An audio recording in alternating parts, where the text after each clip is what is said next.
मैं इस समय जामनगर से जूनागढ़ की तरफ जा रहा हूँ और रास्ते में जब आप आएंगे गुजरात, तो गुजरात का जो पूरा कोस्टल एरिया है, चाहे वो द्वारका हो, चाहे वो तमाम जूनागढ़ से जैसे आप निकलेंगे तो ये दिखेगा आपको। विंड एनर्जी बोलते हैं इसको, और इसमें अडानी का पैसा लगा हुआ है। पूरे गुजरात में ये सिस्टम मोदी जी ने अडानी को दिया और इससे अडानी बहुत माला माल हुए हैं। बिजली का उत्पादन होता है इससे, और सबसे बड़ा खेल है, कहा जाता है कि 5 से 10 करोड़ के बीच में लगता है।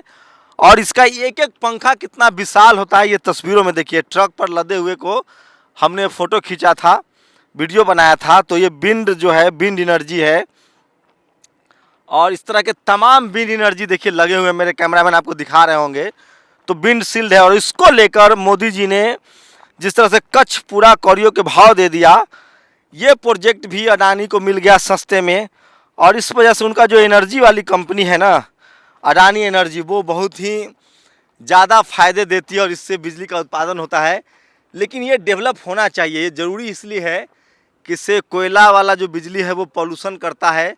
पर्यावरण के लिहाज से ये शानदार है, और कोस्टल इलाके में इसका बहुत वर्चस्व है। जो समुद्री इलाका है, जो कोस्टल इलाका है, वहाँ ये सिस्टम जो है वो बहुत ज़्यादा कारगर है, काम करता है। और मैं ये आपको दिखाना चाह रहा था, पूरे देश दुनिया भर में ये सिस्टम लागू है। जहाँ जहाँ कोस्टल एरिया है, तेज़ हवाएं चलती है, वहाँ इस तरह के एनर्जी सिस्टम को पर काम किया गया है। तो गुजरात में ये जो विंड एनर्जी है ये कारगर है, और अडानी एनर्जी में सबसे ज़्यादा योगदान इसी का है। और देखिए ट्रांसफार्मर लगा रहता है छोटा सा। हम लोग चूँकि सुरक्षा के दृष्टिकोण से ज़्यादा करीब नहीं जाना चाहते हैं। मेरे कैमरामैन आपको दिखाएंगे। देखिए ट्रांसफार्मर लगा रहता है, फिर यहाँ से बिजली स्टोर होती है, सप्लाई होती है, और फिर वो धीरे धीरे इसको बेचा जाता है। तो सबसे बड़ा कारोबार है, और इस कारोबार में अडानी है। जैसे कच्छ, मतलब गुजरात समझिए कि अंबानी अडानी का, और ख़ासकर जो पूरा कोस्टल इलाका है वो उनका जागीर है, उन्हीं को दे दिया गया है। तो गुजरात में जो गुजरात की जो तरक्की कही जाती है, जो गुजरात मॉडल कहा जाता है, उसमें सरकार से ज़्यादा रिसोर्सेज का है।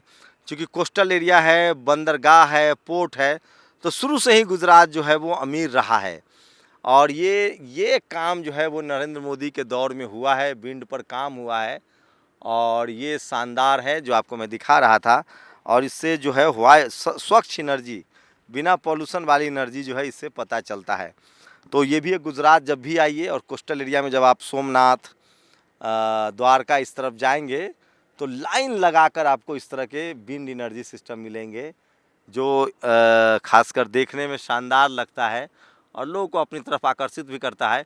और 3 पंखियाँ लगी है। एक पंखी की हाइट और कितना वज़न और कितना बड़ा होता है वो इस वीडियो से देख सकते हैं, जो आपके दूसरे विंडो में चल रही है, कि एक बड़े ट्रक पर एक पंखी को कैरी किया जाता है। तो सोचिए कितनी बड़ी हाइट है, कितनी ऊंचाई है, और इससे बिजली उत्पादन का काम होता है।